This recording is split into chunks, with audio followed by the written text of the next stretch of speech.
నమస్తే అండి. వరలక్ష్మి పూజ నేను మొదటి శుక్రవారం చేసుకున్నానండి. ఈసారి నేను మొదట పూజ చేసుకుని తర్వాత నైవేద్యాలు వండుకొని అమ్మవారికి సమర్పించుకున్నానండి. ఎప్పుడూ ముందుగా నైవేద్యాలు వండుకొని అప్పుడు పూజకు కూర్చునేదాన్ని. దానివల్ల నాకు చాలా గాబరా అనిపించేదండి. వెనకున్న వాళ్ళకి బ్రేక్ఫాస్ట్ లేట్ అయిపోతుందని పూజ చాలా ప్రశాంతంగా చేసుకోలేకపోయేదాన్నండి. కానీ ఈసారి ముందు రోజే అన్నీ సమకూర్చుకొని పూజ రోజు పొద్దున్నే లేచి గడప దగ్గర తులసమ్మ దగ్గర దీపాలు పెట్టుకుని అమ్మవారి పూజ చేసుకుని బయటకు వచ్చేసరికి నాకు 8 అయిందండి. అప్పుడు కిచెన్లోకి వెళ్ళి ప్రసాదాలు చేసుకున్నానండి. నైవేద్యం అంతా ప్రిపేర్ చేసుకొని అమ్మవారికి నైవేద్యం సమర్పించి నీరాజనాలు ఇచ్చుకునేసరికి టైము 9:30 అయిందండి. నాకు 9:30 కల్లా ప్రశాంతంగా పూజ జరిగింది.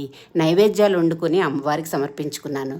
ఇది ఎందుకు చెప్తున్నానంటే మనకు తగ్గట్టుగా మనం అన్నీ ప్రీ ప్లాన్డ్గా చేసుకుంటే పూజ ఎంతో ప్రశాంతంగా మనశ్శాంతిగా చేసుకోగలుగుతాం అన్నది నా ఉద్దేశం అండి. వీడియో నచ్చితే ఒక లైక్ చేస్తారా ప్లీజ్?